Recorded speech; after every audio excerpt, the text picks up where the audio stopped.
A Dios sea la gloria, ¿verdad que sí, hermanos? Debe ser eso nuestro deseo.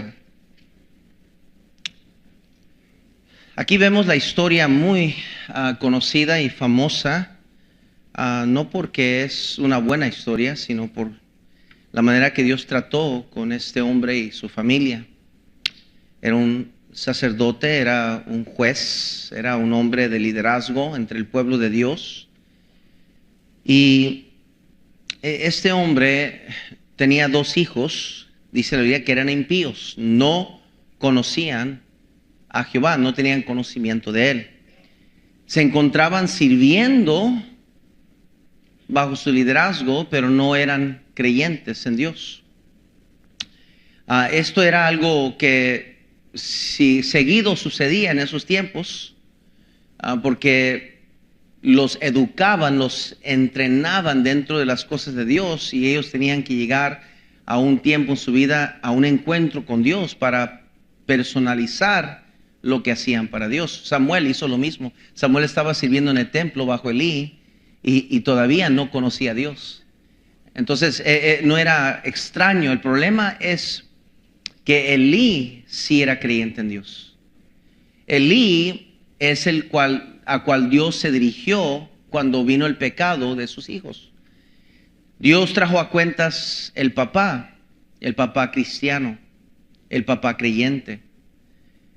Y estos hombres estaban robando de las ofrendas, estaban ofreciendo lo cojo, lo que no servía como ofrenda, en vez de ofrecer lo mejor. Estaban jugando con las cosas de Dios, y sobre encima de eso, dice el día que estaban acostándose, durmiéndose con las mujeres que velaban a la puerta del tabernáculo. Fíjense nomás la vergüenza, la sinvergüenzada, perdón, es la expresión, que aún en el templo, dentro de la casa de Dios, estaban adulterando y fornicando con estas mujeres, que eran rameras.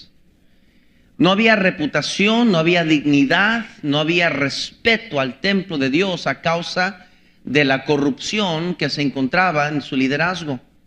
Y por tanto las mujeres, con descaro y sin vergüenza, se arrimaban a las puertas del templo. Quizás para atentar a esos hombres piadosos que se acercaban en penitencias, quizás a los mismos sacerdotes que los tentaban, yo no sé. Pero el punto es que cuando Dios trató con este problema que estaba en la iglesia o entre el pueblo de Dios, Dios se dirigió hacia Elí. Dios llamó a cuentas al líder responsable de los jóvenes, del pueblo de Dios en ese tiempo. Y es impresionante cómo Elí responde cuando Dios le dice que debe tratar con el problema. Dese cuenta cómo Elí responde. Dice en el versículo 22, en el versículo 23, nos delata mucho del corazón de Elí, cómo estaba espiritualmente. Y les dijo: ¿por qué hacéis cosas semejantes? Elí ya no llamaba el pecado por lo que era, le llamaba cosas semejantes. Porque yo oigo de todo este pueblo vuestros malos procederes. Estaba metido en una bola de chismes Elí.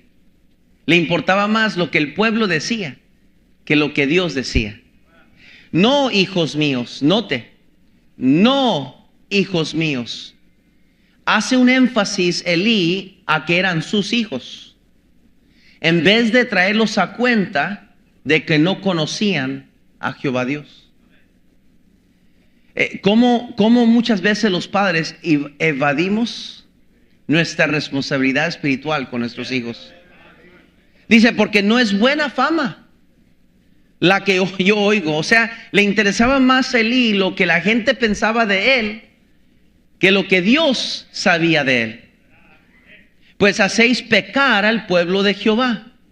Si pecar el hombre contra el hombre, dice, no dese cuenta el estado mental de Elí. Si pecar el hombre contra el hombre, los jueces le juzgarán. Mas si alguno pecare contra Jehová. O sea, Elí había caído en el pecado de hacer distinción de pecados. Pecado es pecado en contra de Dios. No hay pecado que es contra el hombre que no sea contra Dios. Cuando David pecó y fue llamado al arrepentimiento, él lo expresa y lo repite varias veces. Contra ti, Señor, contra ti solo he pecado. Muchos de nosotros hemos, quizás en nuestra falta de espiritualidad, hemos caído en el error de clasificar los pecados. Por eso se nos hace fácil de tener conflicto con alguien más, no perdonar a alguien más, ser grosero a alguien más, chismear de alguien más, hacer un daño a alguien más, robarle el dinero a alguien más, mentirle, engañarlo a alguien más. Hacemos un montón de cosas, pero como mientras no se metan en mi religiosidad de cómo yo adoro a Dios, justificamos todas nuestras acciones pensando que mientras yo no blasfeme contra Dios, mientras yo no deje de asistir a la iglesia, mientras yo no tire la basura a la Biblia, mientras yo siga dando mi ofrenda, y clasificamos nuestro pecado. Es exactamente lo que él está haciendo. Dice en el versículo 25, ¿quién rogará por él?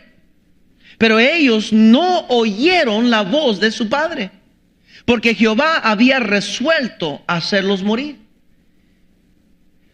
Dios estaba muy en serio con lo que estaba pasando. Y todo lo que Elí dijo lo estaba escuchando Dios. Porque más adelante le manda a Samuel a que vaya a rectificarle a Elí lo que él estaba haciendo mal. Y lo vemos en el siguiente capítulo, capítulo 3, por favor, vean conmigo. En el versículo 11, y Jehová dijo a Samuel, es un jovencito, lo mandó a lo más recio de la batalla, a ir a confrontar al líder, a decirle sus verdades. Así comenzó el ministerio de Samuel. He aquí haré yo una cosa en Israel, que a quien lo oyere le retiñirán ambos oídos. Aquel día yo cumpliré contra Elí todas las cosas que he dicho sobre su casa, desde el principio hasta el fin. Y le mostraré que yo juzgaré su casa para siempre por la iniquidad que él sabe, porque sus hijos han blasfemado a Dios y él no los ha que. Por tanto, yo he jurado a la casa de Elí, no te he jurado, él prometió que la iniquidad de la casa de Elí no será expiada jamás, ni con sacrificios, ni con ofrendas. Note, Dios trata severamente con Elí. Yo quiero, obviamente, la verdad que se debe aplicar aquí es estorbando el pecado. Eso es lo que Dios quiere que hagamos como cristianos, que estorbemos el pecado, que le digamos no al pecado. Por eso en el Nuevo Testamento, Dios, Jesucristo, habla de que si tu ojo te hiciera pecar, sácatelo. Si tu mano derecha te fuera ocasión de pecar, córtatelo. Dice Dios, es mejor llegar sin mano o sin ojo al cielo que ir al infierno con todas las capacidades. En el Antiguo Testamento, Dios mata a los hijos de Aarón porque presentaron una ofrenda extraña, un fuego extraño. ¡Pum! Cayeron muertos. Dios, no, nadie más. Dios los mató. En el Nuevo Testamento, Dios mata una parejita que entró a la iglesia mintiéndole a Dios. Dios les había puesto en su corazón vender todas sus propiedades y traer todo el dinero a la iglesia. Pero en el transcurso de vender la propiedad, a traerlo a la iglesia, se quedaron con una parte. Y vinieron a la iglesia y dieron la parte, y la otra parte se quedaron con ellos. Y Dios los mató por haber mentido al Espíritu Santo. Nadie más se hubiera dado cuenta, pero como Dios ve todas las cosas. En otras palabras, Dios quiere que aprendamos a estorbar el pecado en nuestras vidas. Pero aún sobre encima de eso, yo les llamo la atención a una verdad aquí que quiero resaltar un poco para que no se nos olvide este mensaje. Véanlo conmigo en el versículo 35 al 36. Estas son las consecuencias del pecado de Elí y sus hijos. está hablando fuertemente Dios, porque le dice Dios a Elí: ¿por qué honraste a tus hijos más que a mí? En el versículo 29. Le dice: ¿por qué yo honraré a los que me honran? Dios le dice a Elí: ustedes han pecado agresivamente contra mí. Y le dice Dios en el versículo 32: verás tu casa humillada. Humillada la verás. Dice el versículo 33: el varón de los tuyos que yo no corté de mi altar será para consumir tus ojos y llenar tu alma de dolor. Y comienza a darle a Dios una consecuencia de su pecado. Y nota el versículo 35-36. Y yo me suscitaré un sacerdote fiel, que haga conforme a mi corazón y a mi alma. Y yo le edificaré casa firme. Andará delante de mí ungido todos los días. Y el que hubiere quedado en tu casa vendrá a postrarse delante de él por una moneda de plata y un bocado de pan. Querida iglesia, le quiero hablar esta mañana sobre esa frase: por una moneda de plata y un bocado de pan. Lo que el pecado es capaz de hacer en nuestras vidas. ¿Hasta dónde nos puede llevar el pecado? El pecado, dice la Biblia, os alcanzará. Nadie se burlará de Dios. Dios no puede ser burlado. Dios va a sacar a luz todo el pecado. De alguna u otra manera si usted es un hijo de Dios, va a castigarle o va a disciplinarle. Y si no es hijo de Dios, va a tener que sufrir las consecuencias severamente por su pecado. El pecado, de diferentes formas y maneras, sin ninguna barrera, se había metido a la casa de Dios. No hubo quien refrenara, quien estorbara. José estorbó el pecado al temer a Dios y huyó del pecado. Nuestro Salvador confrontó el pecado y la tentación con la palabra de Dios cuando Satanás vino y lo tentó. Vean conmigo Proverbios 28:13. Deje una señal donde estamos, que regresaremos. Proverbios 28:13. Todos nos gusta tener la libertad de pecar como nos da la regalada gana. Pero ¿cómo renegamos cuando se nos trae consecuencias por nuestro pecado? Queremos nuestro pastel y comerlo también. Ese es el dicho famoso, ¿verdad? Proverbios 28:13. Proverbios 28:13. Estamos ahí. Dice la Biblia: el que encubre sus pecados no prosperará, mas el que los confiesa y se aparta alcanzará ¿qué? Misericordia. Muchos queremos alcanzar misericordia sin dejar nuestro pecado. Queremos decirle a Dios que es un mal hábito, que es una debilidad. Señor, tú entiendes que es mi lucha. Y queremos apelar por su misericordia sin nunca tratar con el pecado como Dios quiere que tratemos el pecado. Dios quiere que estorbemos el pecado, que no lo dejemos entrar a nuestra vida, que no entremos en pecado, que corramos del pecado y la tentación. Dios dice que el pecado dará luz la muerte. Y el pecado comienza en nuestra concupiscencia. Y Cristo dijo: del corazón mana la vida, del corazón salen los malos pensamientos, aquellas cosas como fornicación, adulterio, que contaminan al hombre. Hermanos, en otras palabras, si usted y yo no entendemos lo que Dios espera de nosotros conforme con el pecado, usted y yo vamos a sufrir consecuencias innecesarias en nuestras vidas. 1 Corintios 10:13, por favor. 1 Corintios 10:13, por favor. 1 Corintios 10:13, por favor. Dice la Biblia, versículo 13: no os ha sobrevenido ninguna tentación que no sea humana, pero fiel es Dios, que no os dejará ser tentados más de lo que podéis ¿qué? Sino que dará también juntamente con la tentación la salida, para que podáis soportar. Dios dice: no importa la tentación, siempre va a haber una salida. Siempre va a haber una salida. No tienes que pecar. No tienes que caer en ese pecado. No tienes que ser esclavo a ese pecado. Ya te pagué la libertad. Yo ya te di la libertad en mi sangre. Yo perdoné todos tus pecados. Yo rompí las cadenas del mundo. Ya no tienes que estar sujeto a este mundo. Antes de mí eras como los demás, siguiendo la corriente de este mundo. Pero cuando yo vine a tu vida y te salvé, yo te di libertad en mi Hijo. Qué triste que muchos de nosotros, a pesar de que somos cristianos, todavía vivimos prisioneros al pecado. Romanos 13, por favor, Romanos 13. Romanos 13. Romanos 13.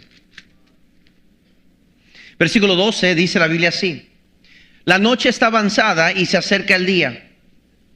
Desechemos pues las obras de ¿qué? Y vistámonos las armas de la luz. Andemos como de día, honestamente, no en glotonerías y borracheras, no en lujurias y lascivias, no en contiendas y envidia, sino vestidos del Señor Jesucristo, y no proveáis para los deseos de ¿qué? Es muy claro la palabra de Dios. Según a Timoteo 2:22 nos dice Pablo que debemos de huir de las pasiones juveniles. Dios nos llama a ponernos toda la armadura de Dios para poder resistir los dardos de fuego del maligno. Dios nos llama a una batalla. La única manera de ganar contra el pecado es armándonos con la armadura de Dios. ¿Por qué? Porque tenemos un león, un enemigo como león rugiente buscando a quien devorar. 1 Pedro 5:8, anda como león rugiente queriendo devorar, queriendo destruir, queriendo dividir, queriendo hacer caer. Ese es nuestro enemigo, y él no descansa. Mientras usted y yo dormimos en la noche, él está planificando al día siguiente cómo le va a hacer tentar, cómo le va a hacer la vida miserable. Él está jugando con nuestros hijos, obrando en sus vidas, poniéndole malas amistades, malas influencias, malos maestros, malas profesores, malas amistades en el trabajo. Él está buscando la manera de interrumpir su vida, de interrumpir su caminar con Dios, de sacarlo de la voluntad de Dios. Ese es su trabajo. Él es el acusador de los hermanos. Él es el engañador de este siglo. Él es el enemigo de Dios, y el suyo y el mío. Por eso Dios nos llama a pelear la buena batalla. Qué triste que muchos de nosotros nos pasamos todo el tiempo peleando los unos con los otros, en vez de pelear la buena batalla. Aquí hay parejas que viven peleados, que si entendieran que el enemigo no es su esposa, su esposo, el enemigo es el diablo, y se juntaran en oración, y se juntaran en perdonarse, y se juntaran en armonía, comenzarían a ser un matrimonio fuerte, un matrimonio feliz, un matrimonio alegre, en paz contra el enemigo. Pero como están enfocados en pelear y pelear, por eso no pueden mejorar como matrimonio. ¿Cómo estorbar el pecado de nuestras vidas? La palabra estorbar quiere decir refrenar. Refrenar. Es como que si le digo al hermano Juan que me tire esta botella. Tíremela. Refrenar. Es lo que está diciendo, refrenar. No es esto. Ay, no, está caliente. No, la papa. No. Porque esos segundos que yo lo tengo aquí, ya caí. La pensé mucho. Pero cuando yo aprendo a rechazar,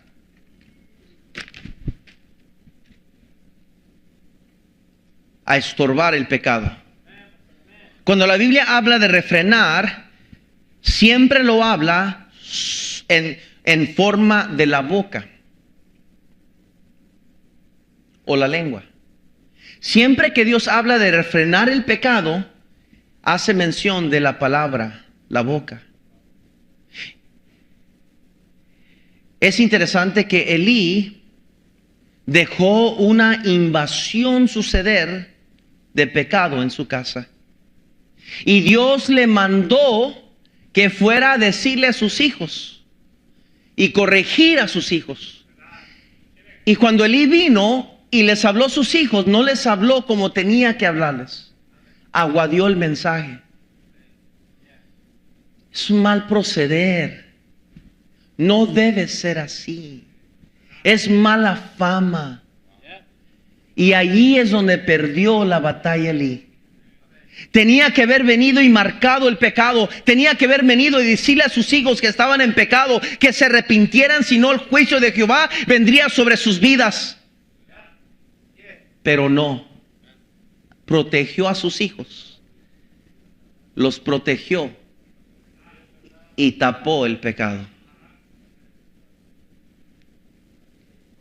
Y lo triste es que la historia nos lleva a la famosa palabra que pronunció la nuera cuando dijo Icaboz. Después de que vio a Elí caer muerto y el altar, o perdón, la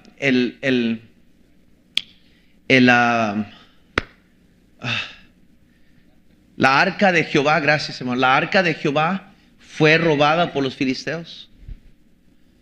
La mujer dijo, tuvo su bebé y dijo, le voy a llamar Icaboz porque la gloria de Jehová traspasó. Ya no está Dios con nosotros. No se había dado cuenta que era causa de el pecado. Elí no estorbó, no usó su boca para decirle a sus hijos que estaba mal. Querido hermano, mi trabajo como pastor es anunciar y predicar en contra del pecado.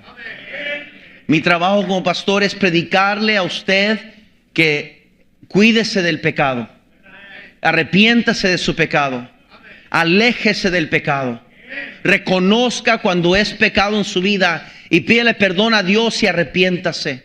Quiero que vean Job 7:11, por favor. Job 7:11, corriendo conmigo. Job 7:11, por favor. Job 7:11. Job 7:11, por favor. Dice la Biblia en el versículo 11: por tanto no refrenaré mi boca, hablaré en la angustia de mi espíritu y me quejaré con la amargura de mi alma. Note que Job dice, no voy a refrenar mi boca. Vean Proverbios 10:19. Proverbios 10:19. Proverbios 10:19. Proverbios 10:19, dice la Biblia, en las muchas palabras no falta qué, mas el que refrena sus labios, ¿qué dice? Es prudente. Noten Proverbios 27:16. Proverbios 27:16. 27:16. Pretender contenerla es como refrenar el viento o sujetar el aceite en la mano derecha. Está hablando de la gotera continua, la mujer rencillosa. Habla a Dios de refrenar. En Santiago 3:2, por favor. Santiago 3:2, Santiago 3:2, corriendo ahí atrás en la Biblia, en el Antiguo Nuevo Testamento, después de Hebreos, Santiago 3:2. Note lo que dice, porque todos ofendemos muchas veces. Si alguno no ofende en palabra, este es varón perfecto, capaz también de refrenar todo el cuerpo. He aquí nosotros ponemos freno en la boca de los caballos para que nos obedezcan y dirigimos así todo su cuerpo. Mirad también las naves, aunque tan grandes y llevadas de impetuosos vientos, son gobernadas con muy pequeño timón por donde el que los gobierna quiere. Así también la lengua es un miembro pequeño, pero se jacta de grandes cosas. He aquí cuán grande bosque enciende un pequeño fuego. Y la lengua es un fuego, un mundo de maldad. Note, un mundo de maldad. La lengua está puesta entre nuestros miembros y contamina todo el cuerpo e inflama la rueda de la creación y ella misma es inflamada. ¿Por qué? Querido hermano, la aplicación es bien sencilla. En la historia de Elí podemos identificar lo que Dios quería de Elí. A través de ver sus errores podemos entender cómo es que nosotros podemos asegurarnos de estorbar el pecado en nuestra vida. Porque todos aquí vamos a pecar. Todos aquí batallamos con el pecado. Si hay alguien que nunca ha pecado, por favor póngase de pie, yo quisiera conocerlo. Todos hemos pecado. La Biblia dice, por cuanto todos pecaron y están destituidos de la gloria de Dios. ¿Cómo refrenar? ¿Cómo estorbar? ¿Cómo asegurarme que yo no voy a caer en esa condenación que Elí cayó? Porque dése cuenta, hermano. Dése cuenta. Los hijos de Elí estaban pecando. Elí no. Elí pecó cuando no refrenó el pecado. Dese cuenta. Y por no refrenar el pecado, Dios atribuyó el pecado de sus hijos sobre Elí. ¿Por qué dice eso, pastor? Porque Dios dijo esto: el pecado que Él sabe. Esa palabra, Él sabe, es la misma palabra que se usa en Génesis capítulo 4, 3 y 4, cuando dice que Adán conoció a su mujer. Está hablando no que la conoció, sino que tuvo relaciones íntimas con ella. Escúcheme, esa palabra en hebreo es la palabra yadá. La misma palabra que Dios usa en esta historia, cuando dice el pecado que Él sabe. En otras palabras, mi hermano, dése cuenta, porque esta es la aplicación, y si no agarra esta verdad, no va a servir lo demás. Cuando Elí no estorbó el pecado, no enfrentó el pecado, identificó el pecado, señaló el pecado y rechazó el pecado. Cuando Elí no hizo eso, Dios lo hizo copartícipe del pecado de sus hijos, como que si él se estaba acostando con sus hijas, con las mujeres, como que si él estaba robando de las ofrendas. Tan en serio toma Dios el no refrenar el pecado. Mi hermano, tenemos que decidir decir no al pecado. Hermano, no se ha dado cuenta lo terrible que es el pecado. ¿No se ha dado cuenta lo pésimo que es el pecado, las consecuencias de amargura, de incertidumbre, de vergüenza? ¿A poco no se ha dado cuenta que el pecado solo trae calamidad, solo trae a condenación, una mala conciencia? ¿A poco no se ha dado cuenta que el pecado solo divide el hogar, solo afecta nuestra relación con nuestros hijos, afecta nuestra economía, nuestro discernimiento? Nos hace falta sabiduría porque andamos en pecado. ¿No se ha dado cuenta que todos nuestros problemas, mi hermano, de nuestra familia, de nuestras vidas, últimamente vienen a raíz de un pecado en nuestra vida?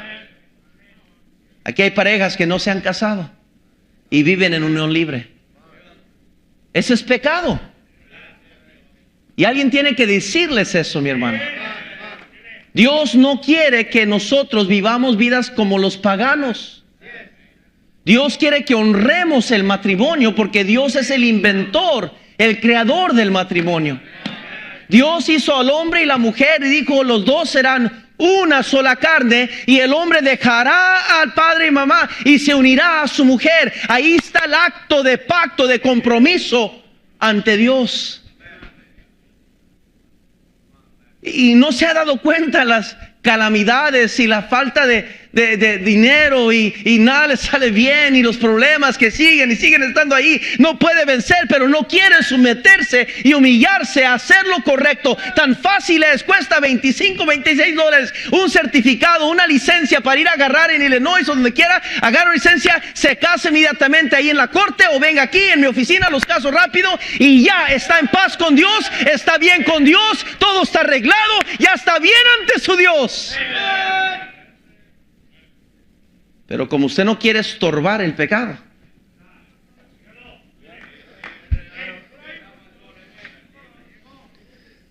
aquí hay personas que están viviendo en adulterio, en fornicación. Tienen una práctica de fornicación, adulterio. Jóvenes que andan teniendo, perdone la palabra, pero quiero que impacte, están teniendo sexo fuera de matrimonio. Y hasta ahorita nadie nos ha agarrado y creen que nunca los van a agarrar. Pero recuerdo que de Dios nadie se burla. De Dios nadie se burla. Esa enfermedad de SIDA que pegó en los 80s, eso fue por consecuencias de la inmoralidad.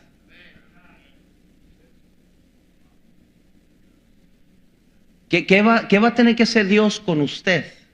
Dice, ay no, aquí hay parejitas que le hicieron, andaban pecando en fornicación y se casaron, la hicieron, ya están hechas, mire. Pero, y bueno, y entonces, ¿usted no cree que Dios todavía es capaz de tratar con usted?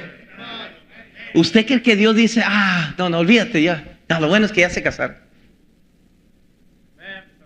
Querido hermano, yo quiero decirle que pecado es pecado ante los ojos de Dios. Pecado es pecado. Y mi trabajo como pastor es ayudarle a usted a aprender a odiar el pecado. Por eso predico duro contra el pecado. No predico duro contra el pecador. Si usted quiere saber qué es eso, vaya a otra iglesia. Se va a dar cuenta. Yo predico contra el pecado. Para que usted se sienta incómodo y decir, es que trae el pastor. ¿Quién le dijo? Nadie me dijo. Pero es el Espíritu Santo tratando de redarguirle a usted. Tratando de decirle, mira, estás mal. Estás mal, arregla. Quiero bendecirte, pero necesitas humillarte. No puedes seguir en esa vida destructiva con el pecado sin refrenar. ¿Cuántas veces oyes de la palabra de Dios y no haces caso? Así es Dios como trata con nosotros. Querido hermano, son 3 verdades muy sencillas que nos ayudará a nosotros no caer en el mismo hoyo que Elí cayó. Número 1, asegúrate de escuchar la voz de Dios. Hay muchos que vienen a la iglesia pero no oyen la voz de Dios.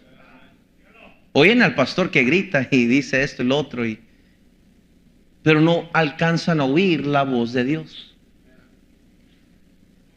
En el capítulo 2, versículo 22, si ustedes ven conmigo lo que dice el versículo 22. Pero Elí era muy viejo y oía de todo lo que sus hijos hacían con todo Israel. Y cómo dormían con las mujeres que velaban a la puerta del tabernáculo de reunión. Oía Elí. Pero más adelante confiesa que la razón por qué escuchó no fue porque Dios le dijo. Fue porque el pueblo andaba hablando. Elí oía la voz del pueblo, pero no la de Dios. Elí ya no escuchaba la voz de Dios. No sabía identificar la voz de Dios. Note el capítulo 3, versículo 19. Y Samuel creció y Jehová estaba con él y no dejó caer a tierra ninguna de sus palabras. Sin embargo, Elí estaba dormido y Samuel llegaba y decía, heme aquí, ¿qué me pides? Pues vete a dormir, que Dios no te pide nada, vete a dormir. Y ahí va Samuel otra vez a dormir. El que no conocía todavía Jehová, pues voy a ir a dormir, me dijo Samuel, el hombre de Dios dijo que. Y otra vez, Samuel. Y ahí viene otra vez, heme aquí, Señor, heme aquí. Yo te estoy llamando, vete a dormir, te dije. ¿Qué traes? Se va otra vez, la tercera vez, y otra vez Dios le llama a Samuel. Y dice la Biblia que hasta entonces se le ocurrió a Elí, a lo mejor es Dios hablándole a este muchacho. ¿Cuántas predicaciones eran exactamente para usted? Y usted todavía se sale diciendo, no. ¿Cuántas veces no ve una esposa? Este día estamos ahí enseñando parejas y estaba enseñando sobre el trato matrimonial. Yo miraba hermanas voltear a ver a su esposa así en la predicación. Yo decía algo de una verdad y hasta algunas hermanas le hacían así. Yo dije, no, de plano, de verdad, dije, más claro no puede ser. Algunos que reciben codazos, ¿verdad?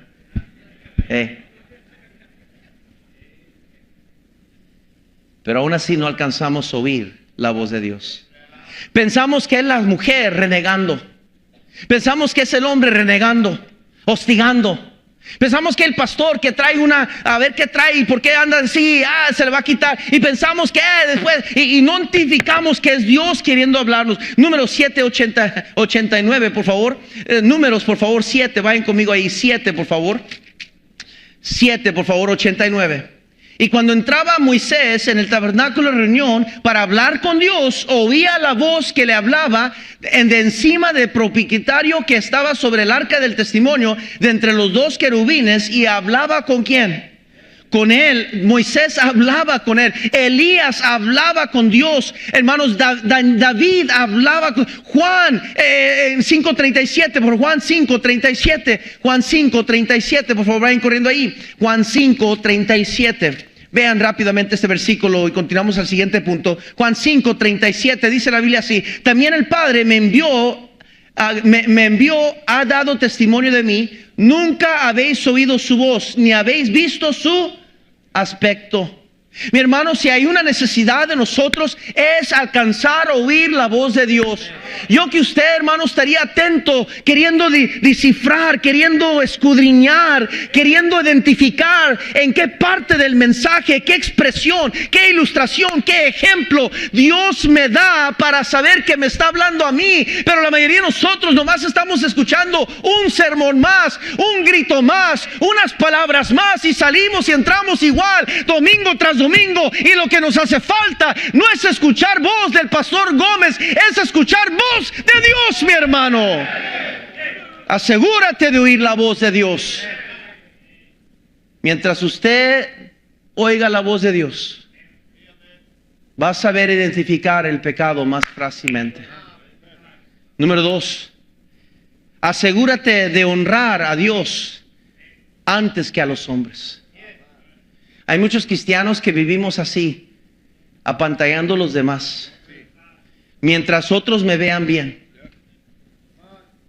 Y se nos olvida que hay un Dios en el cielo mirando todo lo que estamos haciendo. Nos preocupa más qué piensan de mí, qué van a decir de mí, en vez de qué es lo que Dios piensa de mí. Elí lo confesó. Y dijo: esto no es una buena fama, hijos. No es buena fama. Dios espera que le honremos a Él, no honremos a nuestros hijos. Mi hermano, no ponga a sus hijos sobre encima de su convicción con Dios. Dice el versículo 29: ¿por qué habéis hollado mis sacrificios y mis ofrendas que yo mandé ofrecer en el tabernáculo? Y has honrado a tus hijos más que a mí, dice Dios, engordándoos de lo principal de todas las ofrendas de mi pueblo Israel. Por tanto, Jehová, el Dios de Israel, dice: yo había dicho que tu casa y la casa de tu padre andarían delante de mí perpetuamente, mas ahora ha dicho Jehová: nunca yo tal haga, porque yo honraré a los que me honran, y los que me desprecian serán tenidos en poco. Dios quiere honra. Es más, en Malaquías 1:6 dice: si yo soy vuestro padre y ustedes mis hijos, ¿dónde está mi honra? ¿Dónde está mi honra? Querido hermano, número 2, asegúrese de honrar siempre a Dios antes que a los hombres. Sea el cristiano bueno cuando nadie más lo ve. Joven, ¿qué andas haciendo, hombre? ¿En qué negocios andas metido? Que ya ni te vemos, que ya como que te estás desapareciendo entre nosotros. ¿Qué andas haciendo? ¿Dónde andas? Dios dice que somos hijos de luz y no de tinieblas. Tu vida es un secreto, un misterio. Vienes a la iglesia, pero no, eres antisocial. No hablas con nadie. Te sientas como espectador, como si tú fueras un ateo, un católico, un atalaya, un mormón. Y vienes entre la presencia de bautistas y no tienes un espíritu en comunión con los demás. Llegas, te sientas, observas, te vas desconectado. No viste nada más que te fijaste en el hermano, el hipócrita aquel líder hipócrita. Te fijaste en aquella familia hipócrita. Aquellos que estaban en su teléfono cuando estaba la aplicación, aquellos que estaban hablando cuando aquel líder que no llegó a la iglesia, eso sí te fijaste, pero no te fijaste que había un Dios amoroso queriendo hablarte, queriendo quebrantarte. No, esa parte no pudiste alcanzar a oír. Honrando al hombre antes que a Dios.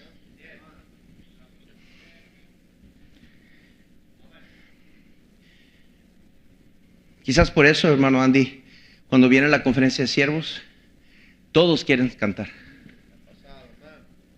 Porque va a haber un montón de pastores y de repente, hermano Valencia, jóvenes salen de las cuevas.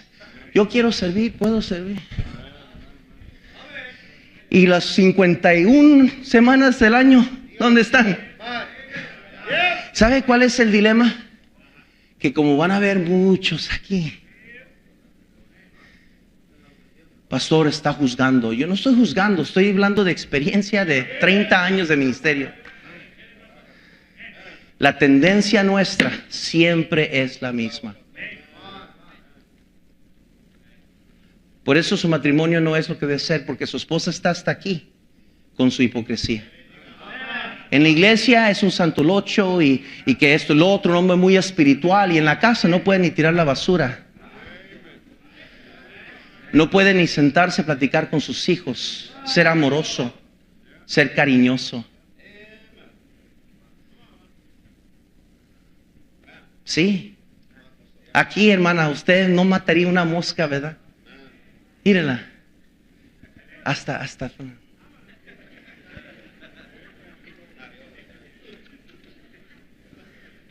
Pero en la casa, ¿qué? Hasta como que se le hace más hondo la voz.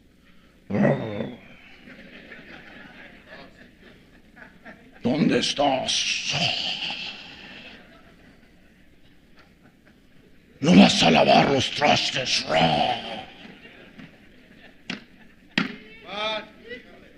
Hasta los demonios tiemblan y corren.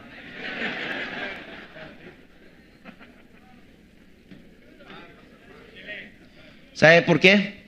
Porque nos hemos hecho profesionales en honrar a los hombres antes que a Dios.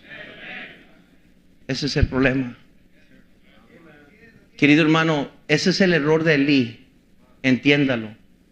Elí le preocupó más, le importó más que iban a decir los hermanos del instituto que lo que Dios decía.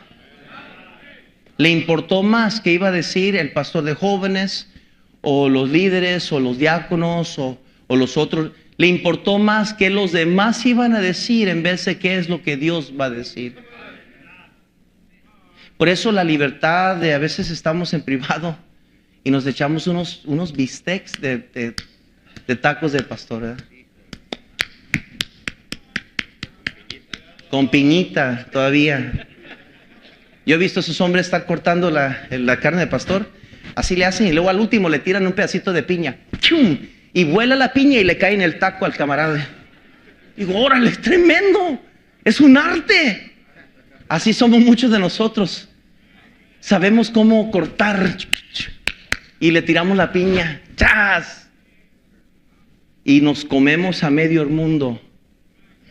Y nos fijamos en todos sus errores, excepto los míos. Yo soy un buen cristiano, ¿a poco no te has dado cuenta, pues? Si yo soy el ejemplo que debías de seguir. Yo sé todas las cosas y tus problemas, nomás sígueme. Follow me. Y no era el programa de inglés. El problema es de que honramos más al hombre que a Dios. Hay pastores que honran más al hombre que a Dios. Termino con esto. Número 1 dijimos, asegúrate de ¿qué? Escuchar la voz de Dios. Número 2, asegúrate de ¿verdad, Dios? Número 3 y último, asegúrate de hacer el bien que tú sabes que es el bien. Así de sencillo. Dice Dios el pecado que Él sabe. Santiago 4:17 nos dice la Biblia, y el que sabe hacer lo bueno y no lo hace, le es ¿qué? Pecado. Termino. Míreme acá, ya, de verdad, mire.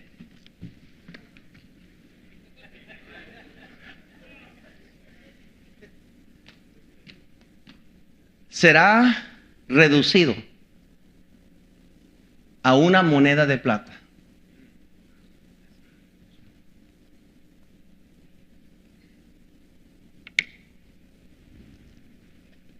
Y un pedazo de pan.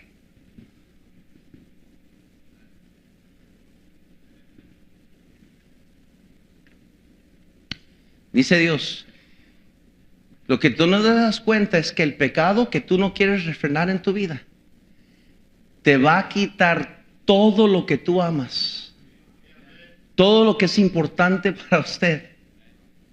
Va a destruir y acabar con todo lo bueno que usted llama bueno, y lo va a reducir a usted a una moneda de plata y un pedazo de pan. Una moneda de plata era como el gane de un día. Lo que llamaríamos nosotros hoy el salario el pago de la hora. Un día, una pieza de plata.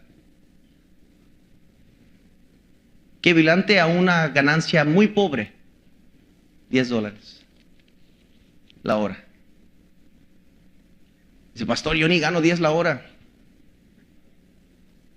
Fíjese, dice Dios, yo voy a asegurarme de que tu vida sea reducida a que andas pidiendo un pan, un bocado, nomás, dame una mordadita, por favor, nomás un pedacito, y con eso, una moneda de plata. Dios nos ha prometido una vida abundante, pero el pecado la va a reducir a usted a una moneda de plata. Como un mendigo en la calle pidiendo, por favor, me podrías dar. Por favor, nomás un pedacito de pan, no he comido en días. Por favor, he perdido mi familia, mi matrimonio. Se divorció mi esposa de mí. Mis hijos no quieren hablar conmigo. No he visto a mis nietos ni los conozco. Por favor, un pedazo de pan y una moneda de plata. Oh, sí, yo soy el culpable. Sí, yo adulteré, yo pequé, yo robé, yo desobedecí, yo maltraté, yo abusé.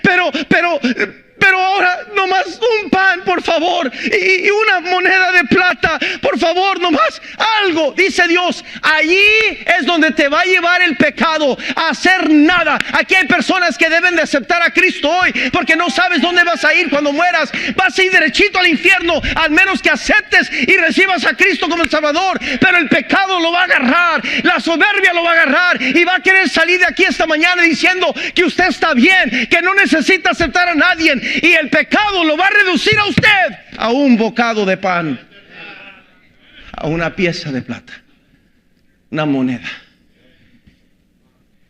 Esas son las consecuencias del pecado.